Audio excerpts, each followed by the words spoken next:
네, 안녕하세요. 후쿠시마 방사능 팩트체크 연속 보도를 했던 SBS 이경원 기자라고 합니다. 저희가 어떤 방식으로 취재를 했는지 또 저희가 어떤 고민을 갖고 취재에 임했는지 함께 공유하는 자리가 됐으면 좋겠습니다.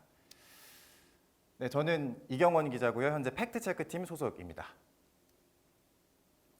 당시 상황을 좀 설명을 드릴게요. 저희가 취재에 착수했던 게 작년 8월쯤이었습니다. 뭐 기억하실는지 모르겠지만 작년 8월에 한일 관계가 매우 좋지 않았습니다. 그때 뭐 무역 갈등도 있었고요. 그래서 반일 감정이 매우 고조된 상황이었고 그렇기 때문에 국내 언론에서도 반일 감정에 편승한 보도들이 무척 많았습니다.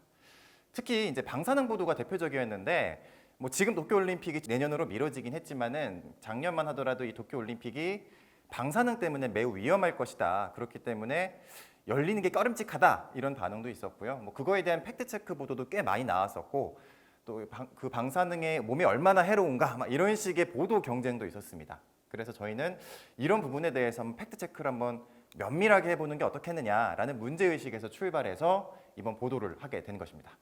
다음 장 보시면요. 저희 고민은 이거였어요. 그러니까 팩트 체크라는 게 무엇이냐라고 했을 때 사실 되게 쉽잖아요. 사실 거짓. 그런데 보면은 이 의도에 따라서 팩트도 달리 조형될 수 있다라는 것들을 우리가 가끔 느끼곤 합니다. 그러니까 이런 거죠. 방사능 팩트 체크 같은 경우도 우리가 위험하다 혹은 위험하지 않다라는 전제를 깔고 나면은 그 외에 자기가 원하는 것들을 소재들을 끌어다가 그 기사를 쓸 수가 있더라고요. 그럼 우린 이런 걸 어떻게 해야 되느냐라는 고민이 있어서 우리는 그 의도에서 최대한 자유로워져야 된다라는 전제로 우리는 시작을 했습니다. 다음 장 보시면 그래서 실제로 그럼 팩트와 의도가 어떤 식으로 구현이 되느냐 이게 한 논문입니다. 그 2019년도에 발표됐던 논문인데 뭐 진보 매체와 보수 매체의 팩트 체크를 좀 검증한 논문이었어요. 보시면은 진보 매체는 보수 야당의 주장을 중심적으로 이제 팩트 체크를 했고 보수 매체 같은 경우에는 지금 정부 여당 지자체 주장을 중심으로 팩트 체크를 했다. 결국에는 이 팩트 체크라는 게 매우 객관적이고 공정하다라고 보통 많이들 생각을 하지만 실제로는 자신의 의도에 따라서 그 언론사의 그 스탠스에 따라서 달리 이용될 수도 있기 때문에 우린 이런 데서 최대한 자유로워지는 팩트 체크를 해야겠다라는 문제의식을 갖고 있었습니다. 방사능 팩트 체크도 마찬가지였어요. 이게 위험하냐 위험하지 않느냐 잘 모르잖아요. 저 같은 경우에는 뭐 문과 출신이기 때문에 늘 문송하면서 살고 있어요. 그렇기 때문에 이과를 잘 모르죠. 특히 이제 방사능 분야는 완벽한 과학 분야이기 때문에 제가 이게 옳으냐 그르냐 할 수 없는 거잖아요. 이럴 때는 전문가 도움이 매우 절실했습니다. 다음 장 보시면요. 어쨌든 그런 의도를 최소화하기 위해서 우리는 취재 방향을 설정할 수밖에 없었습니다. 그러니까 어차피 우리가 어떤 의도를 가지고 그 사안을 접근하게 되면은 아무래도 그 팩트가 근거로는 맞을지 몰라도 좀 크게 봤을 때는 거짓이 될 수 있기 때문에 최대한 객관성과 공정성을 가질 수 있도록 우리는 의도의 최소화 이 목표를 가지고 했습니다. 그래서 원칙은 이렇게 정했어요. 절대로 반일 감정에 편승하지 않는다. 사실 당시의 보도들을 보면은 좀 이따가 좀 구체적으로 설명을 드리겠지만은 좀 심한 보도들이 매우 많았습니다. 방사능 뭐 후쿠시마 가면 다 그냥 죽는 것처럼 막 이런 보도들이 매우 많았기 때문에 좀 그거에 대해서는 좀 조심할 필요는 있었다라는 부분이었고요. 두 번째로는 그래도 대중이 가지고 있는 방사능에 대한 그런 공포들 이거는 충분히 존중할 가치가 있다. 그러니까 물론 이제 반일 감정에서 시작된 부분이 없지 않아 있더라도 이 방사능이라는 게 진짜 무섭긴 하더라고요. 저도 공부를 해보니까. 그렇기 때문에 이거에 대한 공포는 최대한 존중하면서 접근을 해야지 무작정 이래서 위험하지 않습니다.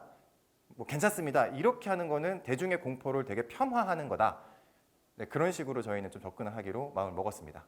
세 번째는 모르는 게 팩트다. 사실 과학 분야이기 때문에 논쟁이 되게 많아요. 이럴 때 우리가 판단을 꼭 내릴 필요는 없을 것 같습니다. 사실 지금 언론이 가장 많이 욕먹는 그 지점 중에 하나가 섣불리 이렇게 단정을 할 때잖아요. 이게 옳고 이게 그르고 이게 맞고 틀리고. 근데 모르면 그냥 우리 모른다. 여기도 물어보고 저기도 물어봤는데 뭐 다 의견이 다르더라. 아직은 확실하게 뭐가 팩트라고 단정할 수 없다. 이렇게 그냥 하자라고 원칙을 정했습니다. 그래서 이 세 가지 원칙에 따라서 이번 팩트체크 연속 보도를 하게 됐습니다. 네. 그러면 제일 중요한 게 뭐냐? 아까도 얼핏 말씀드렸지만 전문가 취재가 제일 중요합니다. 왜냐면은 저도 이 방사능이라는 걸 이번 처음 공부를 한 사람이고 그렇기 때문에 어떤 전문가를 어떻게 선택해서 어떻게 취재할 것인가 이게 되게 중요했어요. 그래서 일반적으로 팩트체크가 아닌 보도는 제가 의도를 정합니다. 자, 방사능은 위험해. 그러면 위험하다고 말한 전문가를 찾죠. 그래서 거기에 끼워 맞춰요. 근데 그런 식의 보도들이 매우 많았기 때문에 저희 같은 경우에는 어떤 전문가를 선택할지부터 매우 곰곰이 생각을 했어요. 그래서 이 방사능 관련 학회부터 시작해가지고 뭐 외국 학회까지 두루두루 좀 살펴보니까 크게 전문가의 주장을 보니까 두 가지 유형으로 갈라집니다. 방사능 공포가 지금 매우 가장됐다라고 주장하는 게 한 축이었고요. 다른 한 축은 그래도 방사능은 위험하다, 조심해야 된다라는 게 큰 한 축이었어요. 보면은 좀 후자가 좀 더 감정적으로 한국인으로서 좀 감정적으로 와닿기는 하는데 사실 원자력 학계의 주류는 공포가 과장됐다라는 쪽이 많았어요. 어떤 원고를 드냐면은 지금 우리나라에도 원자력 발전소가 많잖아요. 뭐 울진에도 있고 영광에도 있는데 거기 가서 재보면 후쿠시마보다 더 높다는 거예요, 방사성 물질이. 근데 후쿠시마의 자료를 가지고 기준치를 넘었다 뭐 이런 식으로 기사를 쓰는 거는 앞뒤가 맞지 않는다라고 주장하시는 학자분들도 계셨어요. 이제 반면에 이제 방사능 위험하다고 하시는 분들은 그래도 우리는 이걸 좀 조심해야 된다. 피할 수 있으면 피해야지라고 주장하시는 분들도 있었고요. 그럼 저희 보통 일반적으로 기자들은 이제 자기가 어떤 자기의 의도가 있고 거기에 전문가를 끼워 맞춘다라고 설명을 드렸는데 저희 취재 방식은 이랬어요. 이 사람들 다 취재를 했어요, 일단. 그리고 이 두 부류의 사람들이 다 공통적으로 인정할 수 있는 팩트만 우리가 기사에 실자라고 이제 약속을 한 거였죠.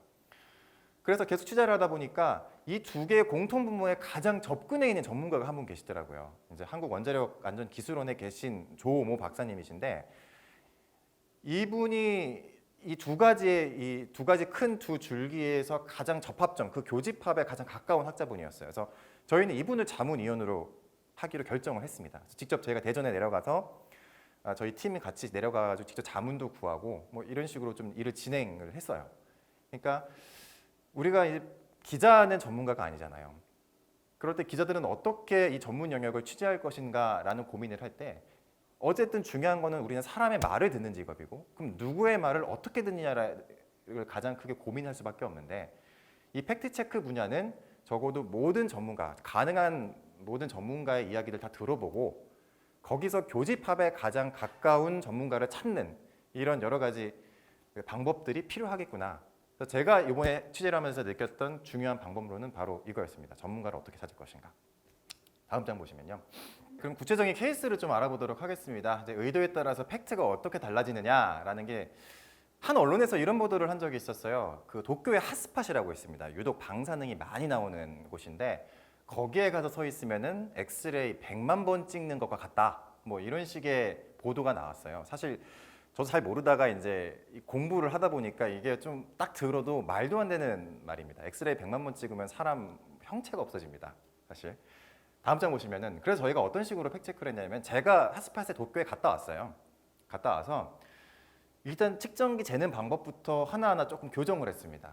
그러니까 이게 제가 기사에서 진짜 말했던 내용인데 자, 측정기를 땅에 갖다 놓으면 수치가 확실히 높게 나오지만 실제로는 상위 1m에서 재야 된다. 근데 보통 다른 언론사들은 다 바닥에 갖다 대고 높게 나왔습니다. 이런 식으로 이제 보도를 했던 걸 좀 지적하고 싶었고요.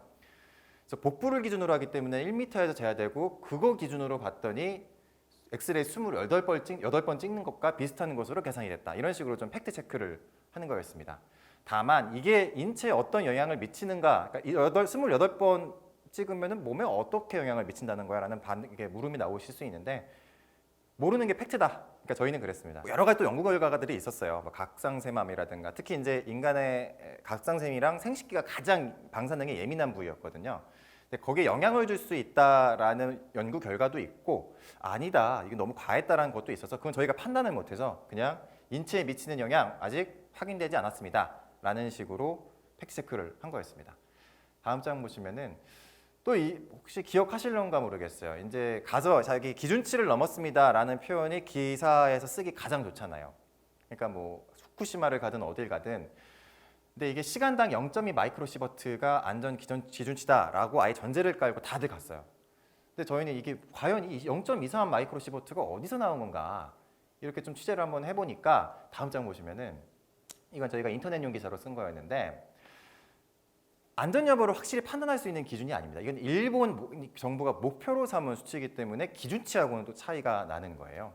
그러니까 후쿠시마 방사능의 오염 정도를 0.23 마이크로시버트 퍼 아우어로 낮추겠다는 목표치지, 한국은 또 자연 방사능이 또 다르기 때문에 일본이 혹시 낮아요.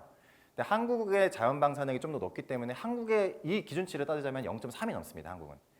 그러니까 이게 절대적 기준치가 아니라는 거를 이 팩트 체크를 한번 해본 거였거든요. 그래서 지금까지 알려진 여러 가지, 이건 대표적인 두 가지 케이스였고요. 지금까지 알려진 여러 이제 잘못된 정보들을 좀 교정하는데 저희가 전문가를 통해 좀 노력을 했다라는 부분을 좀 강조하고 싶습니다. 다음 장 보시면요. 그러니까 이번에 가장 큰 저희 고민은 이거였어요. 그러니까 위험성을 부각하느냐, 그러니까 위험성을 부각하고 반일 검정을 어떤 식으로 해야 되느냐. 그러니까 대부분이 이제 언론 보도는 그냥 사회 감정선을 따라갈 수밖에 없어요. 저는 이게 무조건 나쁘다라고 보지는 않습니다. 그러니까 우리 사회 법과 제도도 사실 감정의 영향을 매우 받는다라고 저는 생각을 하고 있기 때문에, 그 당시 반일 감정도 높고 후쿠시마에 대한 그 방사능 공포도 커지고 이런 상황이었기 때문에 그런 대중의 감정선을 무조건 무시하고 갈 수는 없어요. 그래서 거기서 저희 취재 방향의 설정이 문제가 좀 고민을 많이 할 수밖에 없었던 거였죠. 그래서 당시 언론 보도의 전형성은 그래도 저희 판단에는 좀 심하다. 너무 위험성을 높게 가고 있고 높게 가는 여러 가지 든 근거들이 좀 과학적으로 문제가 있다. 이거는 방사능 공포를 인정하는 집단조차도 이건 과하다라고 할 수 있는 부분들을 좀 짚는 식으로 접근을 했습니다.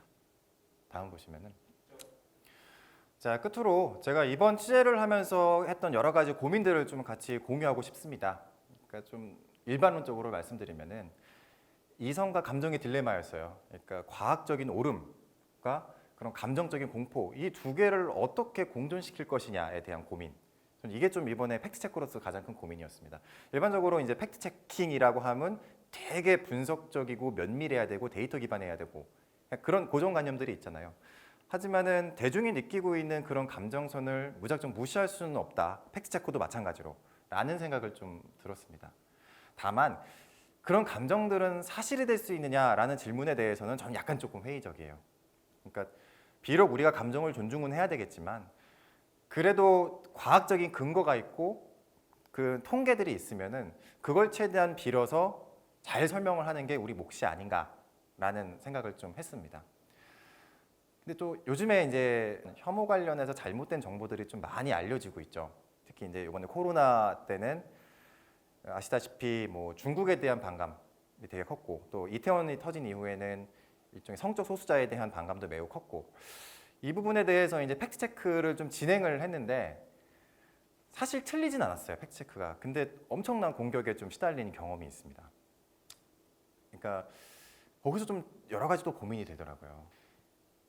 그 사람들이 이제 주로 저한테 공격했던 건 이거였어요. 그러니까 너 잘났다, 솔직히 말씀드리면은.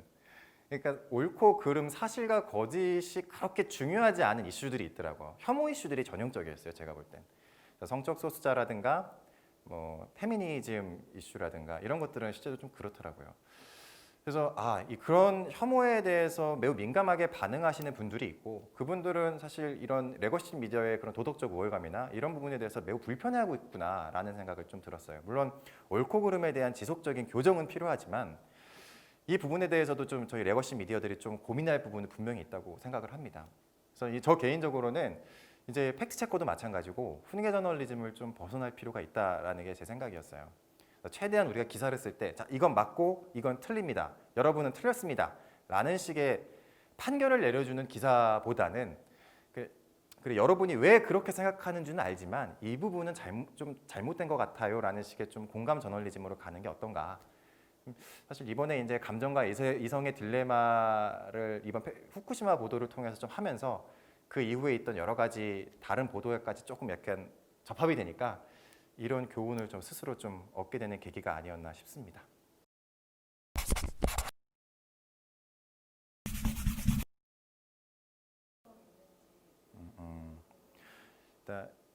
일단 뭐 이렇게 비교를 할 수 있을 것 같아요. 최근에 이제 워낙에 뭐 검언 유착 이런 것 좀 논란이 있어서 출입처 기자에 대한 좀 반감이 좀 많잖아요. 어떤 특정 출입처에 가서 기자들이 뭐 카르텔을 만들어서 뭐 이렇게 한다라고 이제 많이들 생각을 하고 계시는데 출입처 기자와 팩트체크 기자를 좀 비교하는 식으로 한번 해볼게요. 그러니까 출입처 기자 같은 경우에는 그 현안에 대해서 매우 신속하게 좀 대응할 필요가 있어요. 그러니까 가령 오늘 뭐가 터졌다, 뭐 정부에서 뭘 발표했다, 혹은 경찰 출입 기자 같은 경우에는 오늘 어떤 뭐 살인범을 검거했다. 그럼 빨리 가서 팩트를 취재를 해가지고 내밀어야 되는 거겠죠. 그러니까 좀 신속하게 기민하게 대응을 하는 식으로 접근을 하는 건데 그렇게 되면서 좀 빨리 하다 보니까 거기엔 좀 약간의 오류가 발생할 수 있고 더 나아가서 오보가 나올 수도 있더라고요. 사실 저도 오보 많이 해봤습니다. 그래서 뭐 소송도 걸려보고 그랬는데 그러니까 참 이거는 이제 기자들만의 속사정일 수도 있는데 빨리 하다 보면은 놓치는 게 분명히 생기더라고요. 그런데 팩트체커 기자 같은 경우에는 적어도 좀 시간적인 여유를 좀 줘요. 그래서 그리고 좀 인력도 조금 더 많이 줘서 지금 돌고 있는 가짜 정보를 어떻게든 교정을 한번 해봐라 라는 취지가 있기 때문에 일단 전문가도 한 명 연락할 건 5명 하기도 하고 가령 저번에 코로나19 때 코로나 바이러스는 몸 밖에 나오면 몇 시간 사느냐 했을 때 제가 9명 정도로 취재를 했어요, 전문가를. 그럼 어떤 식으로 팩체크를 했냐면은 어떤 사람은 72시간, 어떤 사람은 뭐 24시간, 어떤 사람은 6시간 막 그래요. 그럼 거기에 최대값을 정하는 거예요. 그만큼 최대 이만큼 산다. 라고 내가 전문가 취재를 해보니까 이런 식으로 되는 거죠. 근데 만약에 그냥 오늘 당장 리포트를 해야 되는 기자였으면 누구한테 전화를 걸겠죠. 그랬더니 전문가 싱크를 하나 넣는 거죠. 한 6시간 삽니다. 그럼 6시간 사는 걸로 알려졌습니다. 이렇게 기사를 쓰겠죠. 그러니까 이런 취재 기술의 차이는 있는 것 같아요. 다만 이제 신속성이 저는 언론에서도 아직도 매우 중요하다고 생각해요. 그래서 뭐 좀 빠르게 하다 보니까 생긴 여러 가지 문제점들이 있긴 한데 그래도 언론은 대중이 궁금해하는 게 있고 그래서 그걸 최대한 빨리 전달해 드리는 것도 저희 역할이기 때문에 거기서 발생할 수 있는 오류들은 좀 어느 정도 기회비용의 측면도 있고 그 기회비용을 어떻게든 언론사 내에서 상쇄하기 위해서 최대한 노력을 하고 있는 게 팩트체크 포맷이다. 저는 좀 이렇게 좀 판단을 하고 있습니다.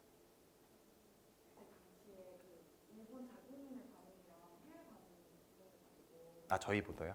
저희 보도에 대한 일본 언론은 관심이 없고요. 근데 이제 사실 저는 이런 생각도 했어요. 그러니까 가장 무서운 사람은 일본 사람들이잖아요. 우리가 당시 아무리 반일 감정이 크다 할지라도 그래도 일본에서 살고 있는 평범한 사람들에 대한 좀 예의를 좀 지키고는 싶었어요. 그래서 막 무조건 반일 감정을 막 추동해가지고 막 일본 나쁜 놈들, 이 방사능 바다에 뿌리려고 그러고. 근데 사실 그 지금 요즘에도 논란이 되고 있지만은 그 후쿠시마 오염수를 바다에 뿌리는 걸 제일 반대하는 거는 그 근처에 있는 어촌 주민들이거든요. 사실 뭐 이렇게 연구자들의 논문마다 다르긴 한데 한국의 동해안까지 그게 도달하는데 100년 이상 걸린다는 연구 결과도 있고 그래요. 근데 정작 피해를 볼 수 있는 그분들인데 그래서 저는 좀 오히려 그 부분은 좀 더 신경을 쓰고 싶었고 근데 생각보다 더 저도 이제 한국 사람인지라 기사에는 많이 녹이지는 못했어요. 근데 더 신경 썼으면 어땠을까? 그냥 그 정도 생각은 좀 들었습니다. 네, 지금까지 후쿠시마 방사능 팩트체크 연속 보도의 SBS 이경원 기자였습니다.